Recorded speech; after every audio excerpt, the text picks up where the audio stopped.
ये आपका जूरिस्प्रूडेंस का फर्स्ट लेक्चर है। आज के लेक्चर से हम जूरिस्प्रूडेंस सब्जेक्ट स्टार्ट कर रहे हैं। जूरिस्प्रूडेंस का सब्जेक्ट है, आपको लग रहा है बहुत बोरिंग है, बट आई ट्राई कि मैं इस सब्जेक्ट को दूसरे सब्जेक्ट्स के जैसे इंटरेस्टिंग बना सकूं। So this is our first lecture of jurisprudence. तो ऑब्वियसली हमेशा की तरह आज के लेक्चर में हम लोग हमारे लिस्ट ऑफ टॉपिक्स डिस्कस करेंगे। जूरिस्प्रूडेंस की एज अ सब्जेक्ट क्या वैल्यू है, क्या मार्क्स, कितना मार्क्स वेटेज होता है, क्या इस सब्जेक्ट की इम्पोर्टेंस है, क्या इस सब्जेक्ट की वेटेज होती है मार्क्स के अंदर, ये सारी चीज़ें आज हम डिस्कस करेंगे। प्लस जूरिस्प्रूडेंस को आपको बेसिकली पढ़ना किस तरीके से है, जूरिस्प्रूडेंस में कौन सी ऐसी चीज़ें हैं जो आपको याद रखनी है, कौन सी ऐसी चीज़ें हैं जो आपके लिए इम्पॉर्टेंट है, ये सारी चीज़ें आज हम जूरिस के फर्स्ट लेक्चर में देखेंगे। जूरिस्प्रूडेंस बहुत बड़ा सब्जेक्ट नहीं है अगर देखा जाए तो, और जूरिस्प्रूडेंस के साथ एक इम्पॉर्टेंट बात है वो ये है कि इसकी कोई बेयर एक्ट नहीं होती। पिछले हर सब्जेक्ट में जब भी किसी भी सब्जेक्ट का लेक्चर मैं स्टार्ट करती हूँ, या फिर ड्यूरिंग योर लेक्चर्स, या फिर लास्ट लेक्चर जब उस सब्जेक्ट के दिन का होता है, तो उसमें मैं आपको सिर्फ एक ही चीज़ बोलती हूँ, आपको बेयर एक्ट रीड करनी है। आपको बेयर एक्ट रीड करनी है। You have to read the bare act from cover to cover. आपको कवर से लेके कवर तक, फ्रंट पेज से लेके बैक पेज तक पूरी बेयर एक्ट रीड करनी है, क्योंकि प्रीलिम्स में आप सिर्फ बेयर एक्ट रीड करके अपना प्रीलिम्स निकाल सकते हो, और ऑब्वियसली उसको समझ के, कीवर्ड्स को पकड़ के, सेक्शंस याद रख के, सेक्शंस में से डायरेक्ट क्वेश्चंस आते हैं, केस लॉज आते हैं। जूरिस्प्रूडेंस की तो बेयर एक्ट ही नहीं है, तो फिर अब हम कैसे करेंगे? अब हम क्या पढ़ेंगे प्रीलिम्स के लिए? ऐसा नहीं हो। जूरिस की कोई बेयर एक्ट नहीं है। जूरिस्प्रूडेंस अगर आप सब्जेक्ट देखेंगे उसकी कोई बेयर एक्ट नहीं है। There is no codified law which defines jurisprudence. आपको ऐसा कहीं नहीं मिलेगा, section 1 of jurisprudence, section 100 of jurisprudence. No, there are no sections, there are no articles, there is no law, there is no codified book or Bayer Act for jurisprudence. तो jurisprudence क्या है? jurisprudence एक ऐसा subject है जो different jurists की theories में से बनाया गया है। अब जूरिस्ट क्या होते हैं, जूरिस्प्रूडेंस क्या होता है, ये अभी हम देखने वाले हैं। ऑलराइट, तो लेट्स स्टार्ट विथ जूरिस्प्रूडेंस।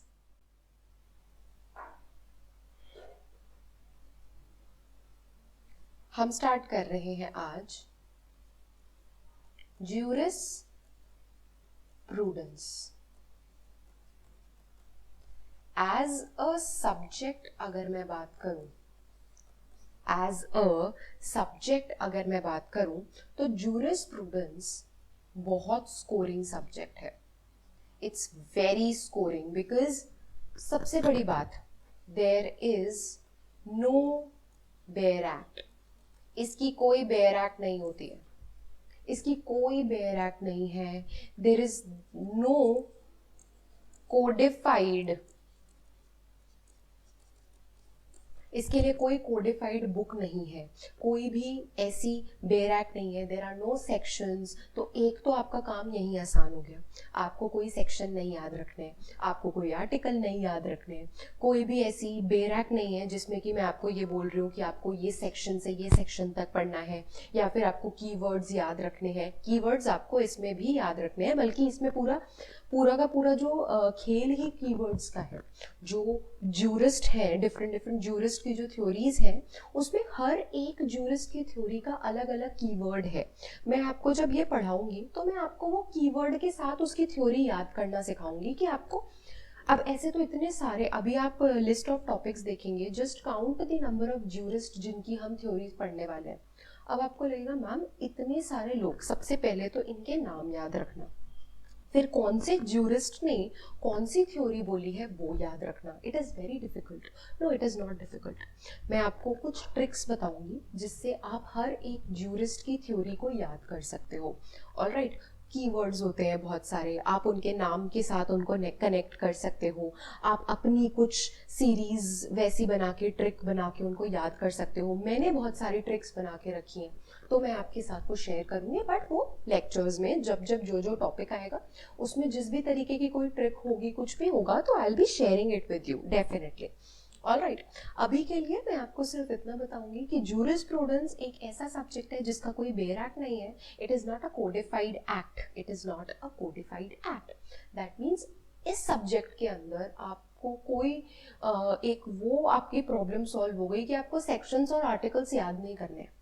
कोई सेक्शन नहीं है, कोई आर्टिकल नहीं है, आपको कुछ याद नहीं करना है, कोई चैप्टर नहीं है बेयर एक्ट का, कोई पार्ट नहीं है, कोई स्केड्यूल नहीं है, नथिंग. ऑलराइट, इसमें सिर्फ आपको थ्योरीज याद रखनी है एंड स्कूल्स याद रखने हैं. मैं आपको बताऊंगी स्कूल्स कौन से होते हैं, थ्योरीज कौन सी होती है, but basically it is a theoretical subject. मुझे बहुत लोगों ने बोला है कि मैम जूरिस्प्रूडेंस बहुत ब्लैंड सब्जेक्ट है. क्यों?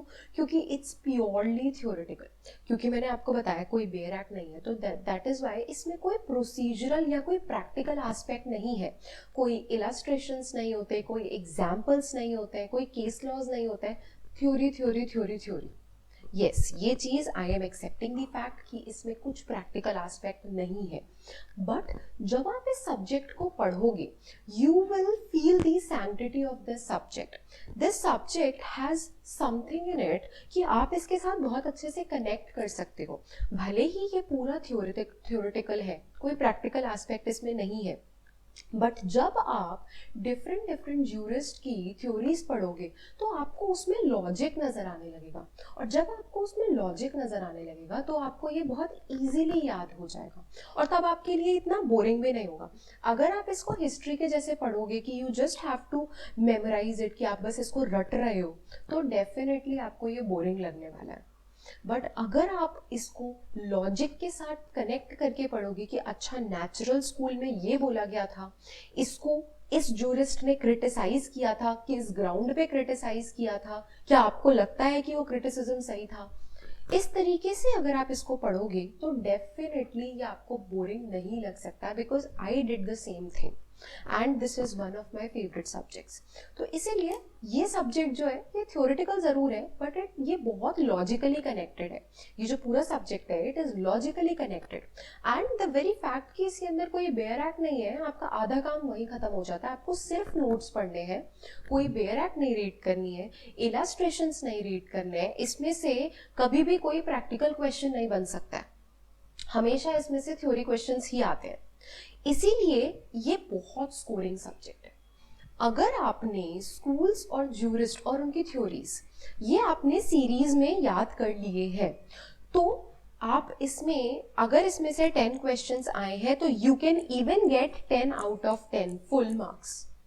ऐसा मैं आपको कभी सीपीसी सीआरपीसी के लिए नहीं बोलती हूँ, क्योंकि सीपीसी सीआरपीसी में क्या होता है, सीपीसी सीआरपीसी आईपीसी एविडेंस, इन सब में बिकॉज इनमें इतने स्ट्रॉन्ग प्रोसीजरल एस्पेक्ट्स हैं, इतनी सारी चीजें हैं, the sections are so lengthy in themselves. Number of sections तो बहुत ज्यादा है, इसी के साथ साथ एक एक सेक्शन में बहुत लेंथी होता है. तो प्री में कैसे क्वेश्चंस आते हैं, अगर आप सीपीसी सीआरपीसी की बात करो तो दे इवन आस्क कि इस सेक्शन में मे यूज हुआ है या शैल यूज हुआ है. तो मे और शैल को लेके भी क्वेश्चंस आते हैं. तो जस्ट इमेजिन कि आपको उनकी बेयर एक्ट्स कितनी अच्छे से ये रीड करनी है. इसमें ऐसा कुछ भी नहीं, क्योंकि बेयर एक्ट ही नहीं है. तो इतने डेप्थ वाले क्वेश्चंस, इतने ज्यादा टेक्निकल क्वेश्चंस इसमें से नहीं पूछे जाते हैं. इसमें से बहुत लेस नंबर ऑफ क्वेश्चंस बनते हैं सबसे पहले, और जो क्वेश्चंस होते हैं वो सारे थ्योरी होते हैं. वो कभी भी आपके इतने ज्यादा टेक्निकल नहीं होंगे कि वो मे और शैल पे भी क्वेश्चन पूछ ले. कई बार एंड और पे भी क्वेश्चन पूछा जाता है. अगर आप आईपीसी की बात करोगे तो आईपीसी में कई बार पनिशमेंट्स होती हैं जिसमें इम्प्रिजनमेंट और फाइन होता है, या फिर और बोथ, या फिर इम्प्रिजनमेंट एंड फाइन होता है. ऑलराइट, तो और एंड पे भी क्वेश्चन पूछे जाते हैं. आईपीसी की अगर आप बात करोगे तो सिंपल इम्प्रिजनमेंट कौन से ऑफेंस में है, रिगरस इम्प्रिजनमेंट कौन से ऑफेंस में है, सिर्फ फाइन किस ऑफेंस में है. तो there are so many things to remember. तो इसीलिए उनमें से बहुत टेक्निकल क्वेश्चंस बन सकते हैं, बिकॉज उनके लेंदी बेयर एक्ट की वजह से. इसमें कोई बेरैक नहीं है। तो इसमें जो क्वेश्चंस बनते हैं वो बहुत ही सिंपल क्वेश्चंस बनते हैं। कोई बहुत ज़्यादा आपका टेक्निकल क्वेश्चन इसमें नहीं बन सकता है, बहुत सिंपल क्वेश्चंस बनेंगे। और वो सिंपल क्वेश्चंस का भी जो सिलेबस है वो वास्ट नहीं है। अगर आप दूसरे एक्ट्स से, दूसरे लॉज से, दूसरे सब्जेक्ट से इसको कंपेयर करोगे तो उनमें क्या होता है, उसमें हर दिन लेटेस्ट जजमेंट्स आते रहते हैं। अगर आप CPC, IPC, CRPC, evidence, contract, इनकी बात करोगे, हर दिन there are developments in these subjects. हर दिन इसमें कोई ना कोई सुप्रीम कोर्ट का लैंडमार्क जजमेंट आता है, रीसेंट जजमेंट आता है। तो the law changes every now and then, plus there are so many amendments कि पहले क्या था, अब क्या हो गया है, कौन से अमेंडमेंट में क्या चीज चेंज हुई है। तो सिर्फ आपको बेयर एक्ट नहीं याद रखना है उसमें, बल्कि अमेंडमेंट्स भी याद रखने हैं। And every now and then amendments होते रहते हैं। इसके साथ ऐसा कुछ नहीं है, जूरिस्प्रूडेंस में कोई बेयर एक्ट नहीं है, इट इज नॉट कोडिफाइड, तो there is no point of amendment. कोई अमेंडमेंट नहीं होता है इस पर्टिकुलरली इस सब्जेक्ट के ऊपर। तो कोई केस लॉज भी नहीं होता है, बिकॉज इसमें कुछ ऐसा टॉपिक ही नहीं है जिसमें कि कोर्ट केस हो। तो कोर्ट में ऐसा कुछ लैंडमार्क रीसेंट कोई जजमेंट नहीं होता है जिसमें जूरिस्प्रूडेंस, जिससे जूरिस्प्रूडेंस पे कोई इफेक्ट पड़े। ये सब्जेक्ट जैसा था 20 साल पहले ही आज भी लोग वैसे ही पढ़ रहे हैं। जो मैंने पढ़ा था अपने लॉ स्कूल डेज में, लाइक 3-4 years बिफोर, और आज जो मैं आपको पढ़ा रही हूँ, it is all the same. So it never changes. तो इसमें आपको अमेंडमेंट्स के बारे में या फिर सेक्शंस के बारे में या फिर केस लॉज के बारे में, लीगल डेवलपमेंट्स के बारे में बॉदर होने की कोई ज़रूरत नहीं, क्योंकि होते ही नहीं है। ये ऐसा ही है, ये ऐसा ही था और ये आगे भी ऐसा ही रहेगा। बिकॉज ये क्या है, it is just study of law. Jurisprudence का मतलब मैं अभी आपको बताऊंगी, it is a Latin term. तो इसका इंग्लिश लिटरल मीनिंग क्या होता है वो मैं आपको बताऊंगी, तब आपको समझ आएगा कि क्यों इसमें कोई चेंजेस नहीं होते। क्योंकि चेंज होने वाला कुछ है ही नहीं। There is no procedure, there is no concept, nothing is there. इसमें सिर्फ डेफिनेशंस एंड इंटरप्रिटेशंस है कि how different jurists they interpret law. तो उन्होंने लॉ को किस तरीके से इंटरप्रेट किया है, this subject is all about that.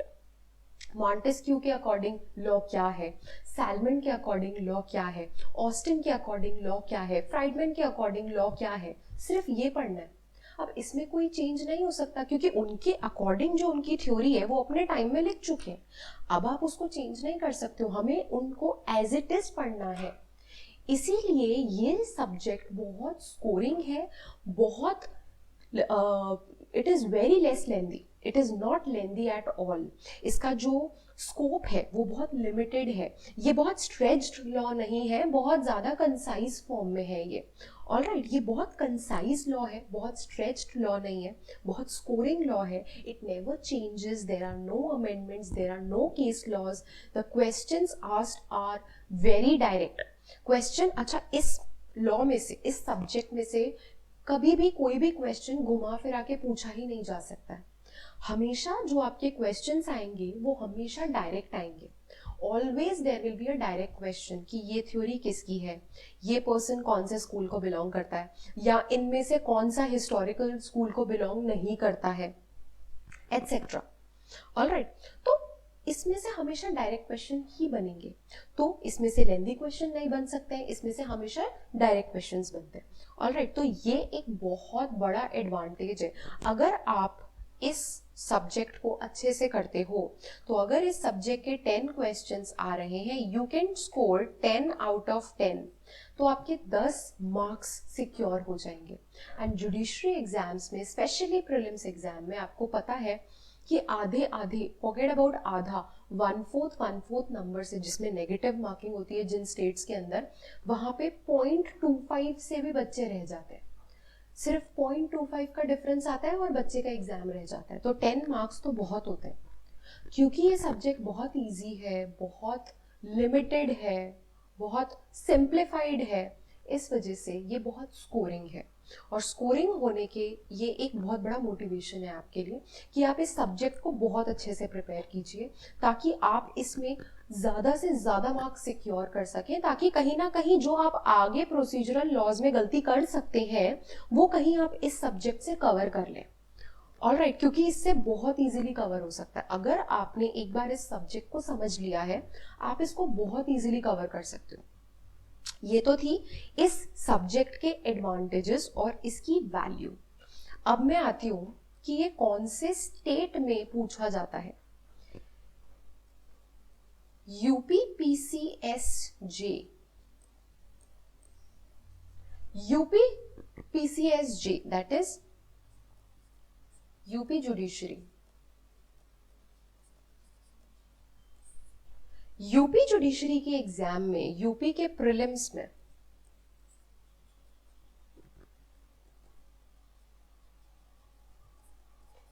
PT, preliminary test that is UP prelims. UP के प्रीलिम्स में jurisprudence has the maximum weightage. अगर आप यूपी के लिए प्रिपेयर कर रहे हैं तो आपको ये पता होगा कि यूपी के अंदर 2 पेपर्स आते हैं, जीके जीएस का पेपर होता है, एक लॉ का पेपर होता है। तो लॉ के पेपर में बहुत लिमिटेड नंबर ऑफ एक्ट्स है यूपी की अगर हम बात करें तो, उसमें से एक है जूरिस्प्रूडेंस। मेंस में नहीं पूछा जाता है बट प्रीलिम्स में जूरिस्प्रूडेंस पूछा जाता है, और बहुत like there are many questions from jurisprudence. Constitution and juris, ये 2 ऐसे टॉपिक्स हैं जो यूपी में मैक्सिमम वेटेज के होते हैं। बहुत क्वेश्चंस आते हैं जूरिस में से भी और कॉन्स्टिट्यूशन में से भी। तो जूरिस यूपी के लिए, अगर आप यूपी के लिए प्रिपेयर कर रहे हैं तो जूरिस बहुत इंपॉर्टेंट है। इसके अलावा अगर आप उत्तराखंड के लिए प्रिपेयर कर रहे हैं तो भी आपके लिए जूरिस्प्रूडेंस बहुत इंपॉर्टेंट टॉपिक है, जूरिस उसमें भी बहुत जरूरी है। अगर आप बिहार के लिए प्रिपेयर कर रहे हैं तो वहां भी कहीं ना कहीं आपसे जूरिस पूछा जाता है। ऑलराइट, तो ये आप देख रहे हैं कि ये अगर आप थोड़ा सा एनालाइज करें तो ये सारे वो स्टेट्स हैं जिसमें पेपर जो होता है वो थियोरेटिकल पेपर आता है। Not, these are not states like DJS, Haryana, Punjab और हिमाचल प्रदेश, जहां पे प्रैक्टिकल पेपर आता है, प्रॉब्लम बेस्ड क्वेश्चंस आते हैं, एनालिटिकल क्वेश्चंस आते हैं। दीज आर दो स्टेट्स, यूपी, बिहार, उत्तराखंड, ये वो स्टेट्स हैं जहां पे पूरे के पूरे थ्योरी पेपर आते हैं। There are direct questions, there are direct questions. यहाँ पे जूरिस्प्रूडेंस पूछा जाता है क्योंकि जूरिस्प्रूडेंस का अपना खुद का पेपर का भी जो नेचर है वो ऐसा ही है कि इसमें डायरेक्ट क्वेश्चंस ही पूछे जाते हैं, इसमें डायरेक्ट क्वेश्चंस ही पूछे जाते हैं। तो इसीलिए this is very important.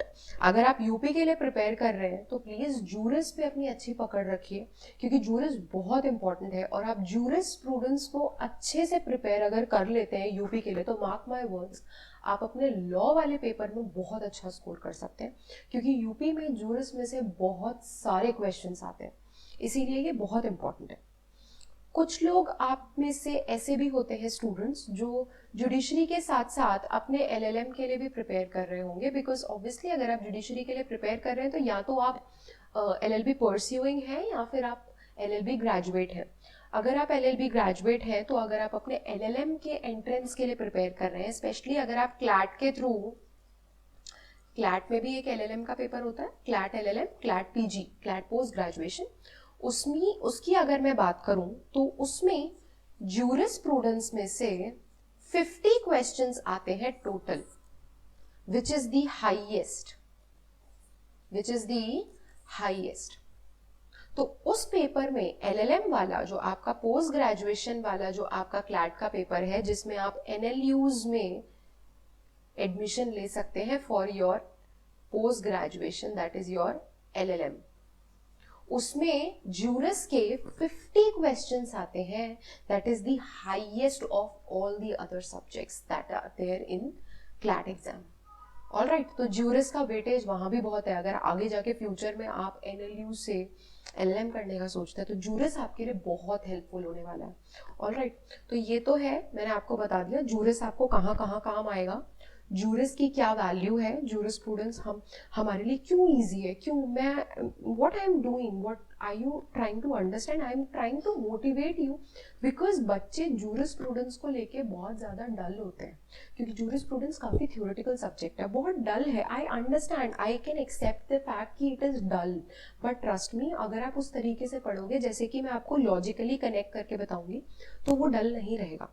All right, तो please take it as an opportunity. It is a very scoring subject, it is a very very very good subject, very easy to clear, very easy to secure marks in this subject. इसीलिए आप इसको अच्छे से prepare कीजिए, मेरे साथ prepare कीजिए। Lectures जो लेक्चर में, जिस दिन जो लेक्चर में पढ़ाया जा रहा है, please revise that after you are done with the lecture, please revise that. क्योंकि जूरिस के साथ एक दिक्कत है, अगर आप उसको साथ साथ में रिवाइज नहीं करोगे तो आप लास्ट मोमेंट पे आपके ऊपर सारी वो it will all be mixed up, आपकी पूरी वो खिचड़ी बन जाएगी। क्योंकि ये वैसे सब्जेक्ट नहीं है कि आप इसमें सेक्शंस पढ़ के चलो, अगर लेक्चर के बाद आपने रिवाइज नहीं भी किया तो बेयर एक्ट पढ़ के मैं समझ लूंगा या समझ लूंगी, नहीं, इसमें कोई बेयर एक्ट नहीं है। जिस दिन जो मैंने लेक्चर में पढ़ाया है, अगर आप उसको साथ साथ में रिवाइज नहीं करोगे तो ये इतनी थ्योरी है कि आप उसको भूल जाओगे, और लास्ट में जाके जब आप उसको कनेक्ट ही नहीं कर पाओगे तो आपको उसको रटना पड़ेगा, और जब आप उसको रटने बैठोगे तो आप जरूर कुछ ना कुछ मिक्सअप करोगे, because there are so many things to learn. All right, तो प्लीज इट्स एन एडवाइस कि आप इसको साथ साथ में रिवाइज करते चलें, बिकॉज अगर आप इसको साथ साथ में रिवाइज करते चलेंगे तो आपका कोर्स जल्दी फिनिश होगा, प्लस जिस सीरीज में मैं करा रही हूँ ना, उसमें आप उसको कनेक्ट करते चलोगे साथ साथ में, और आप क्लास को भी अच्छे से समझ सकते हो। जूरिस पूरा कनेक्टेड, इंटरकनेक्टेड सब्जेक्ट है।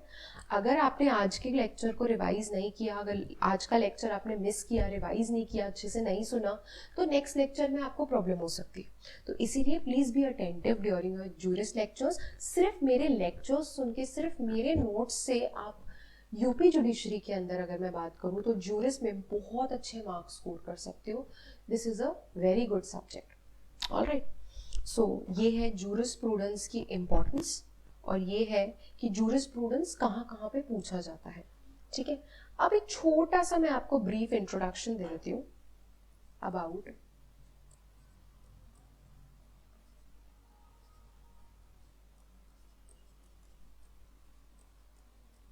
This is jurisprudence, this is jurisprudence. All right, jurisprudence का मीनिंग क्या होता है, अगर हम इसको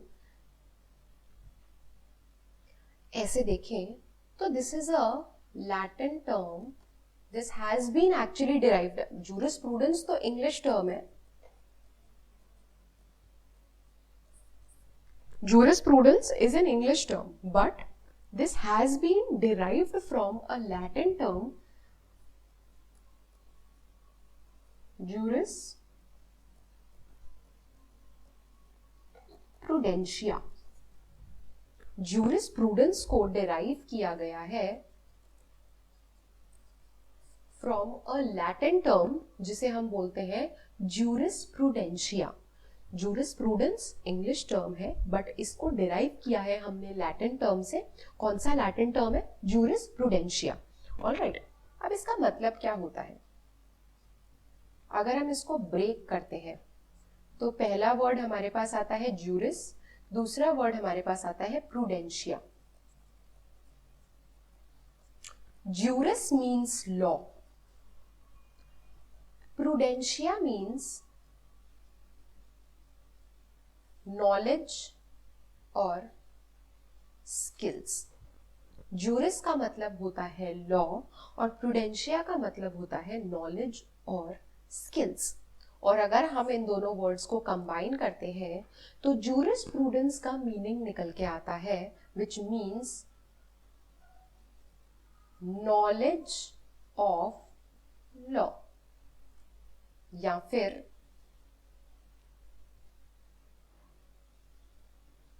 स्किल्स ऑफ लॉ, या फिर स्टडी ऑफ लॉ, या फिर स्टडी ऑफ लॉ। तो ये है जूरिस्प्रूडेंस का मीनिंग। एक बार मैं फिर से एक्सप्लेन कर देती हूँ आपको।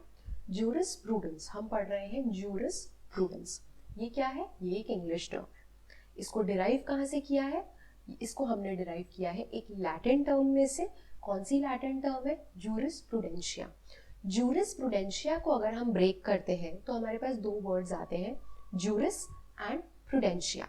जूरिस का मतलब होता है लॉ, प्रूडेंशिया का मतलब होता है नॉलेज और स्किल और स्टडी। दोनों को अगर हम कंबाइन करके इसका कंबाइन मीनिंग देखते हैं तो इसका कंबाइन मीनिंग आता है knowledge of law, skill of law या फिर स्टडी ऑफ लॉ। तो jurisprudence is what? It is basically study of law. Study of law. अब आप बोलोगे मैम लॉ तो अपने आप में एक स्टडी है, उसको कैसे स्टडी कर सकते हैं? ऐसा नहीं होता है। लॉ क्या है? क्या कहीं पर डिफाइंड है व्हाट इज लॉ? कभी आपने सोचा है व्हाट इज लॉ? हम लॉ पढ़ते हैं, व्हाट इज लॉ? होता क्या है लॉ? क्या होता है लॉ? हमें नहीं पता। ये कहां से पता लगा है कि लॉ क्या होता है? ये हमें पता लगा है जूरिस्प्रूडेंस से। जूरिस्प्रूडेंस के अंदर हम लोग बहुत सारे स्कूल्स पढ़ने वाले हैं। ये क्या है? ये है बहुत सारे स्कूल्स। ये स्कूल्स का मतलब है these are different sects, different sections, alright, different sect,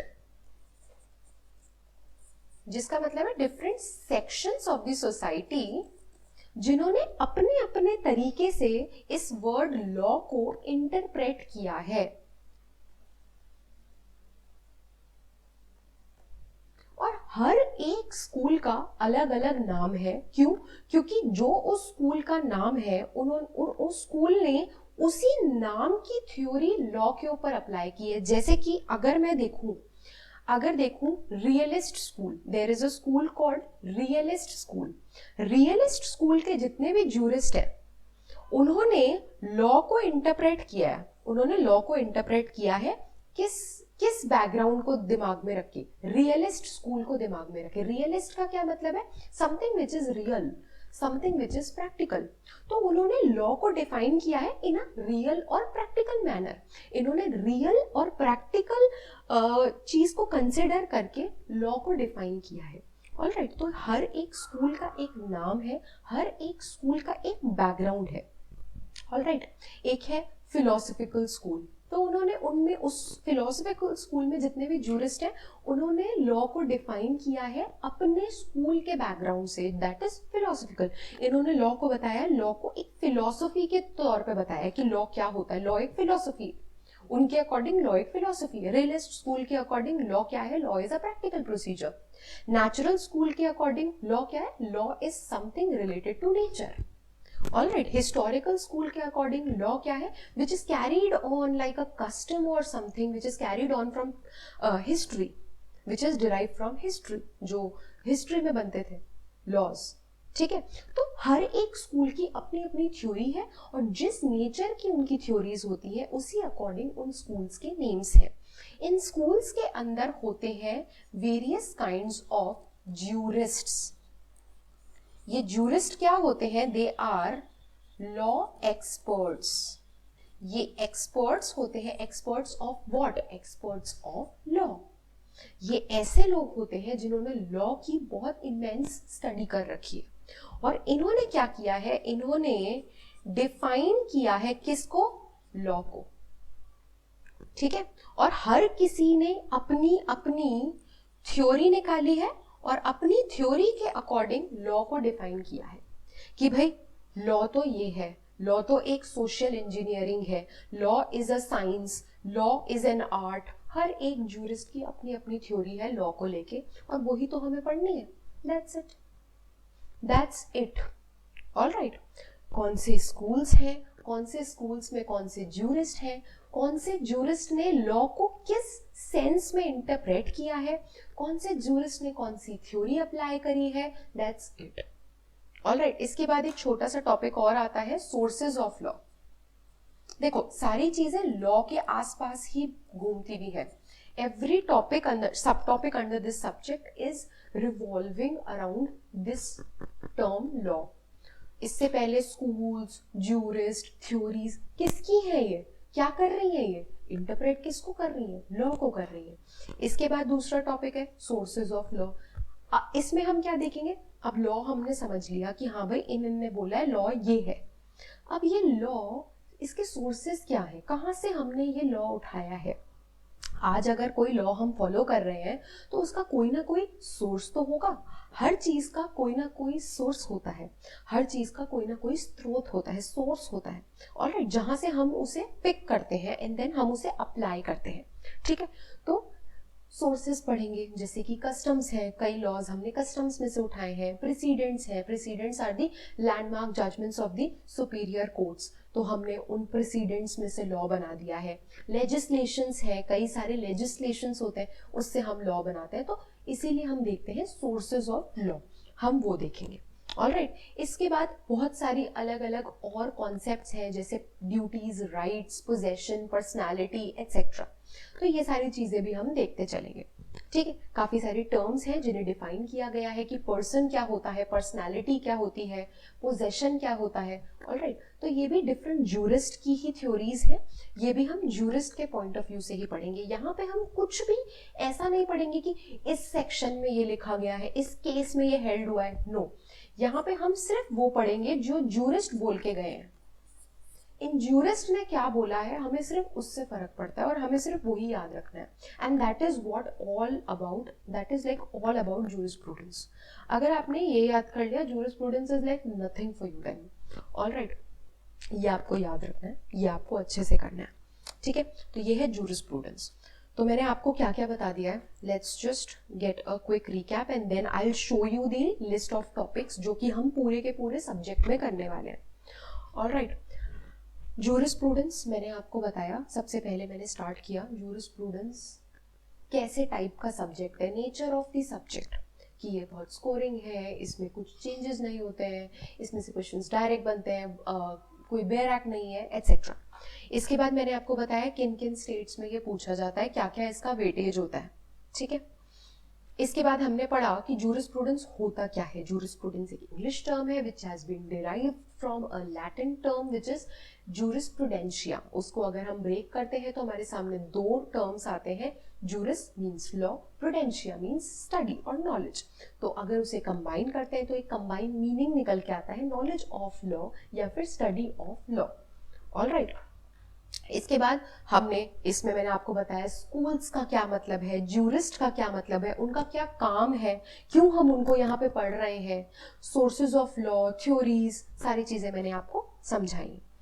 अब हम देखते हैं लिस्ट ऑफ टॉपिक्स। अब हम देखेंगे लिस्ट ऑफ टॉपिक्स। ऑलराइट, तो let's move on to our notes.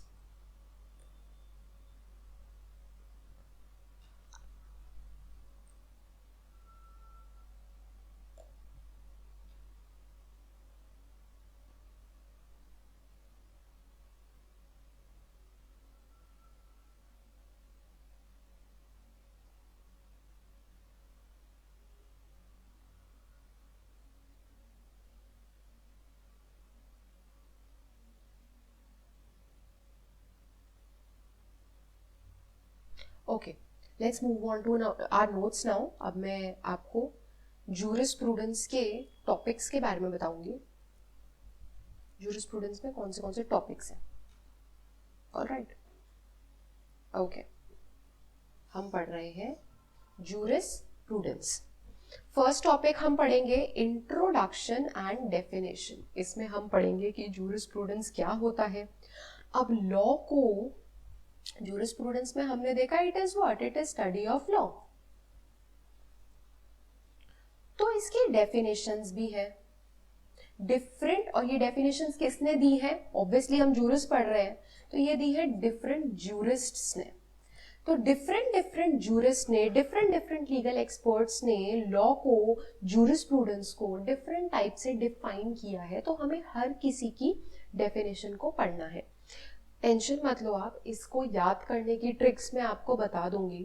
इनको याद करने की ट्रिक होती है, ट्रिक तो क्या एक तरीका होता है, आपको कैसे उस डेफिनेशन को उस बंदे के नाम से कनेक्ट करना है ताकि आपको एकदम याद आ जाए, अच्छा ये डेफिनेशन इसकी है। थ्योरी को उसकी, अगर किसी जूरिस्ट की कोई थ्योरी है, आपको किस तरीके से उस पर्सन को, उस जूरिस्ट के, उस थ्योरी को उस जूरिस्ट के नाम से कनेक्ट करना है ताकि उस थ्योरी का नाम आते ही आपको याद रहे, अच्छा ये थ्योरी इस जूरिस्ट की है। ऑलराइट, तो इंट्रोडक्शन और डेफिनेशन ये बहुत प्लेन सा सब टॉपिक होगा। इसमें हम लोग सिर्फ इंट्रोडक्शन देखेंगे कि जूरिस्प्रूडेंस क्या होता है, लॉ क्या होता है, जूरिस्प्रूडेंस को किस तरीके से डिफाइन किया है, किसने लॉ के बारे में क्या बोला है, एटसेट्रा। ऑलराइट, इसके बाद हम हमारे स्कूल्स से स्टार्ट करेंगे और हमारा जो सबसे पहला स्कूल है इन दी सीरीज वो है एनालिटिकल स्कूल। वो है एनालिटिकल स्कूल। एनालिटिकल स्कूल का आपको नाम से ही मतलब समझ आ रहा है, इसका मतलब है एनालिसिस। ठीक है, एनालिटिकल क्या होता है? Analyse, to analyse, to do the analysis, तो वो होता है एनालिटिकल स्कूल। तो हो सकता है इसका नाम एनालिटिकल स्कूल इसीलिए है क्योंकि ये कुछ क्रिटिकल एनालिसिस से रिगार्डिंग है। ठीक है, तो ये तो तभी पता लगेगा जब हम ये स्कूल के बारे में पढ़ेंगे। अभी मैं सिर्फ आपको बता रही हूँ इस स्कूल के। अब ये जो एक बोल्ड में जो है ये तो है स्कूल का नाम, और ये जो नॉर्मल में है ये है इस स्कूल के ज्यूरिस्ट, जो ज्यूरिस्ट एनालिटिकल स्कूल को बिलोंग करते हैं, जिन्होंने लॉ की डेफिनेशन एनालिटिकल के अकॉर्डिंग दी है। कौन कौन है? Bentham, Jeremy Bentham, John Austin, HLA Hart, Hans Kelsen. इन्होंने लॉ की डेफिनेशन एनालिटिकल बैकग्राउंड के अकॉर्डिंग दी है। ठीक है, तो हम इनके बारे में पढ़ेंगे वन बाय वन। इसके बाद आता है हिस्टोरिकल स्कूल। इसके बाद आता है हिस्टोरिकल स्कूल।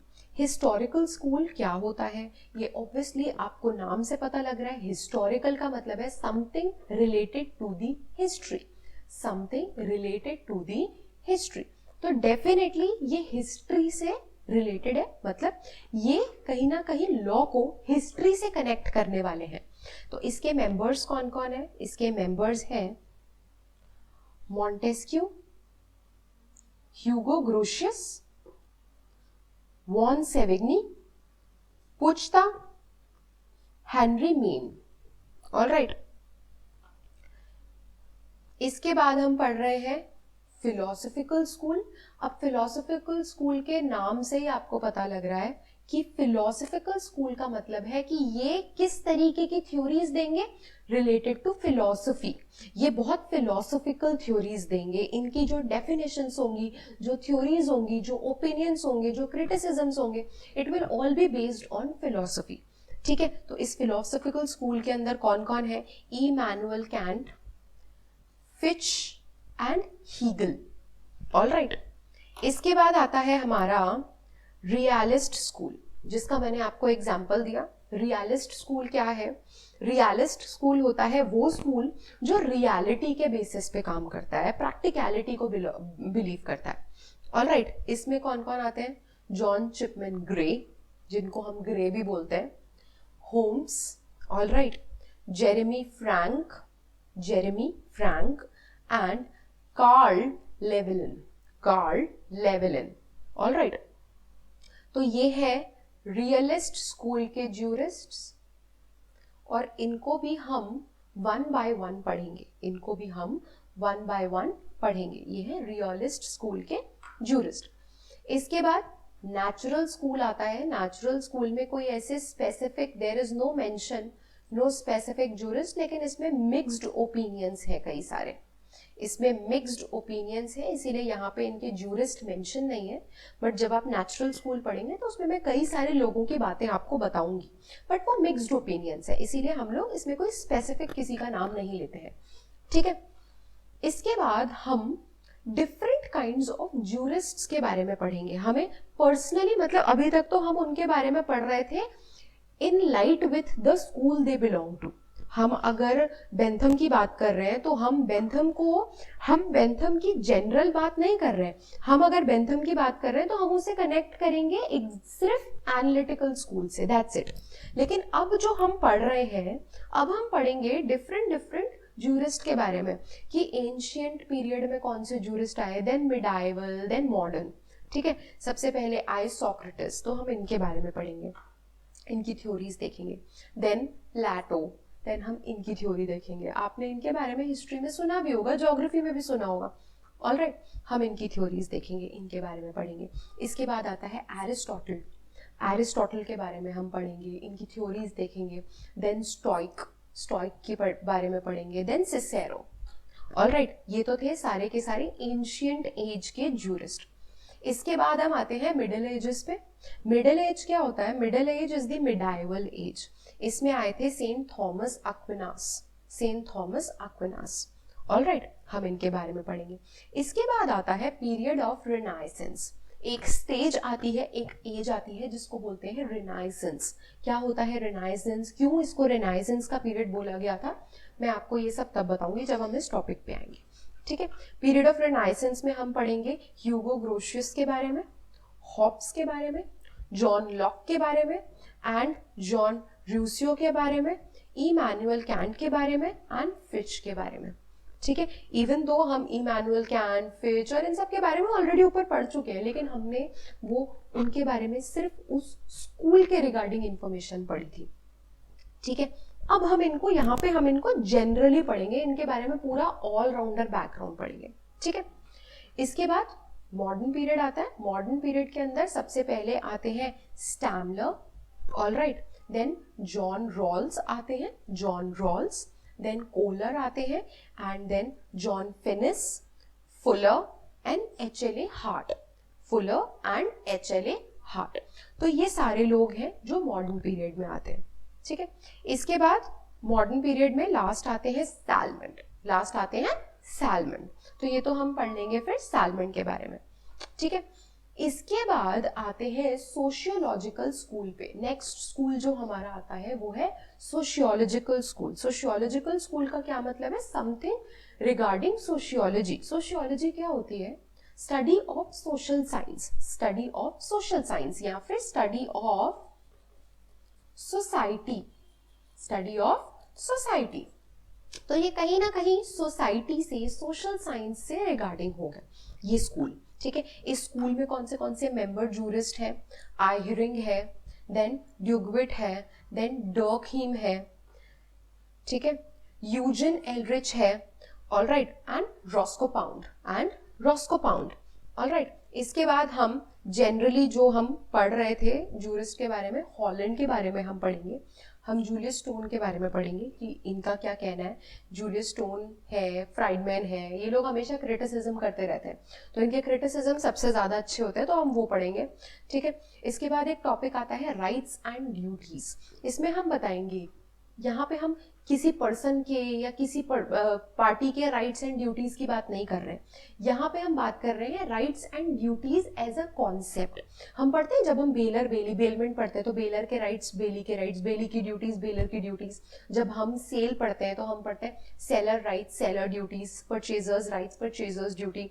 ऐसे ही जब हम लीज का टॉपिक पढ़ते हैं तो लेसर लेसी के राइट्स एंड ड्यूटीज पढ़ते हैं। तो ये एक्चुअली राइट्स एंड ड्यूटीज हम एक साथ क्यों पढ़ते हैं हमेशा, और ऐसा क्यों होता है कि जो राइट्स होते हैं एक के, वही दूसरे की ड्यूटीज होती है, और जो दूसरे के राइट्स होते हैं वो फॉर्मर की ड्यूटीज होती हैं। ये दोनों में क्या इंटरकनेक्शन है, दोनों किस तरीके से कनेक्टेड है, how they go, how they work, हम इसमें पढ़ेंगे राइट्स और ड्यूटीज में। ठीक है, इसके बाद हम पढ़ेंगे सोर्सेज ऑफ लॉ। इसके बाद हम पढ़ेंगे सोर्सेज ऑफ लॉ के बारे में कि लॉ के क्या क्या सोर्सेज होते हैं। जो मैंने आपको बताया कि कस्टम होता है, ठीक है, प्रेसिडेंट होता है, ठीक है, लेजिस्लेशन होता है एंड एटसेट्रा। तो इसमें हम वो पढ़ेंगे। इसके बाद ऐसा ही एक और कॉन्सेप्ट है पोजेशन। पोजेशन, ये अब यहाँ पे हम ये नहीं देख रहे किसका possession, no, possession as a concept होता क्या है, किस जूरिस्ट ने पोजेशन को किस तरीके से डिफाइन किया है, किस जूरिस्ट ने पोजेशन के बारे में क्या बोला है, तो ये हम पढ़ेंगे पोजेशन के अंदर। देन पर्सन, पर्सन क्या होता है, हर एक जूरिस्ट ने द वर्ड पर्सन उसको डिफाइन किया है, ऑलराइट। देन पर्सनैलिटी, पर्सनैलिटी क्या होती है, ठीक है। ह्यूगो ग्रोशियस अगेन अ जूरिस्ट। अब यहाँ से ना हमारे ये सारे जो जूरिस्ट हैं दीज आर रैंडम जूरिस्ट। इससे पहले जो हमने जूरिस्ट पढ़े थे वो सारे देवर, इनसे पहले जो हमने जूरिस्ट पढ़े देवर मेन जूरिस्ट, ये काफी मेन जूरिस्ट थे, Salmond, Bentham, Grotius, Gray, Hobbes, Locke, Rawls, ठीक है। ये जो जूरिस्ट है they are not that important, they are just random jurist. Hugo Grotius है, then Benjamin Cardozo, Benjamin Cardozo, Blackstone है, डार्विन है, कार्ल मार्क्स है एंड फ्राइडमैन है. These are what? These are random jurists. तो हम इनके बारे में पढ़ेंगे, इन्होंने किसको क्रिटिसाइज किया है, किसके बारे में क्या बोला है, किसी की कोई थ्योरी है तो वो क्या थ्योरी है, सारी चीजें हम पढ़ेंगे. All right. So this is the list of topics that we are going to do in jurisprudence. And jurisprudence के बारे में मैंने आपको already बहुत कुछ बता दिया है कि jurisprudence क्या होता है, jurisprudence आपको क्यों करना चाहिए अच्छे से, कहाँ आपको कहाँ कहाँ काम आने वाला है, और जिस भी स्टेट में, बहुत कम स्टेट्स में आता है मैं मानती हूँ, बट जिस भी स्टेट्स में आता है उस पर्टिकुलर स्टेट में इसका वेटेज और इसकी इंपॉर्टेंस बहुत ज़्यादा होती है as compare to other subjects. ठीक है. प्लस ये बहुत ईजी सब्जेक्ट है, बहुत बहुत ईजी है. अगर आप इसको अच्छे से समझोगे इट इज़ वेरी स्कोरिंग, जैसा मैंने आपको बताया है. ठीक है. तो please keep this thing in mind. And जो मैंने आपको यहाँ पे पॉइंट्स बताए थे जूरिस्प्रूडेंस के बारे में कि क्यों मैं ये बोल रही हूँ कि ये एक थ्योरेटिकल सब्जेक्ट होने के बावजूद ये इतना स्कोरिंग क्यों है.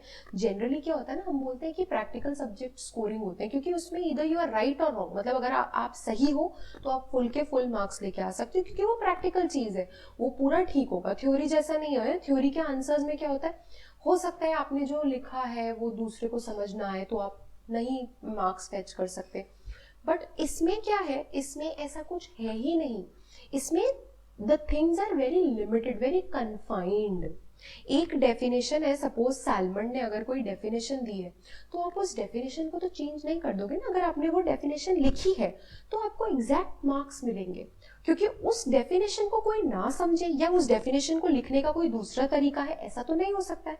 जो उसने बोला है अगर आप एग्जैक्ट वो चीज लिख रहे हो तो you will get full out of full. There is no scope of cutting marks क्योंकि वही चीज तो हम पढ़ रहे हैं, हम उनकी बातों को चेंज नहीं कर रहे हैं. ठीक है. और इसमें अमेंडमेंट्स नहीं होते हैं, इसमें केस लॉज नहीं है, इसमें सेक्शंस नहीं है, कोई बेयर एक्ट नहीं है. This makes this subject very easy and scoring. ठीक है. तो please keep this things in mind. अपने नेक्स्ट लेक्चर से हम हमारा topic number 1 that is introduction and definition start करेंगे. तो उससे पहले तक लिस्ट ऑफ टॉपिक्स मैंने आपको बता दिया है, सब्जेक्ट के बारे में पूरा ओवरव्यू मैंने आपको दे दिया है. Please prepare this subject accordingly. और आपका अब आज हमने कोई टॉपिक तो किया नहीं है तो अब आप बोलोगे मैम आज तो हम रिवीजन से बच गए, आज तो हमारा कोई रिवीजन नहीं है. नहीं, ऐसा नहीं होता है. What you have to do today, आज क्योंकि हमने कोई टॉपिक अभी तक पढ़ा नहीं है जिसको आप रिवाइज करोगे, तो आज रिवीजन के लिए आपके पास टॉपिक नहीं है. बट आज का रिवीजन, आज आप रिवीजन फिर भी करोगे. आप क्या रिवीजन करोगे, आप यूपी पीसीएसजे के प्रीवियस ईयर के क्वेश्चन पेपर्स देखोगे. And this is mandatory for everyone to do. Previous year question papers देखोगे, इसमें से जूरिस के क्वेश्चंस देखोगे आप. I am talking about MCQs first. ठीक है. प्रीलिम्स के प्रीवियस ईयर के क्वेश्चन पेपर आज आप निकालोगे क्योंकि आज कोई टॉपिक नहीं पढ़ा है हमने स्पेसिफिक, तो कोई रिवीजन नहीं है. तो आज का आपका काम क्या है, आप यूपी के प्रीवियस ईयर के क्वेश्चन पेपर्स निकालो. प्रीलिम्स के जूरिस के जितने भी क्वेश्चंस आए हैं सारे क्वेश्चंस को रीड करो and just try to analyse, try to just get an idea कि किस टॉपिक में से सबसे ज्यादा क्वेश्चंस पूछे जा रहे हैं या किस टाइप के क्वेश्चंस पूछे जा रहे हैं आपके एग्जाम में. एग्जाम में क्वेश्चंस पूछने का क्या पैटर्न है, तो आपको आगे तैयारी किस तरीके से करनी है आपको अभी समझ आ जाएगा. तो हमेशा कोई भी सब्जेक्ट स्टार्ट करने से पहले उसके क्वेश्चंस पहले देख लो ताकि आपको समझ आ जाए कि इसमें से एक्चुअली पूछा क्या जाता है. जब आपको पता चल जाएगा कि इसमें से पूछा क्या जा रहा है तो आप फिर अपनी तैयारी और अपनी पढ़ाई उसी तरीके से करो ताकि आपका टाइम ना वेस्ट हो. ठीक है. पढ़ा आपने किसी और तरीके से लिया, लास्ट में जाके आपने क्वेश्चन देखे कि मैंने तो जिस तरीके से पढ़ाई की है उस तरीके के क्वेश्चन तो पूछे नहीं जा रहे, तो मेहनत वेस्ट. इसीलिए पहले क्वेश्चंस देखो, बाद में अपनी तैयारी स्टार्ट करो, क्वेश्चंस के अकॉर्डिंग अपनी तैयारी करो क्योंकि आपका अल्टीमेट एम है एग्जाम क्लियर करना. तो एग्जाम क्लियर करने के लिए अपने क्वेश्चंस की जो क्वेश्चंस एनालाइज करके उसके अकॉर्डिंग अपना सब्जेक्ट तैयार करो. ठीक है. तो आज का आपका ये काम है, you have to do it. It will take time but you have to do it today. All right, so that is all about today's lecture. We'll meet in the next lecture and then we'll start the very first topic of jurisprudence. Thank you so much. Take care. Have a nice day.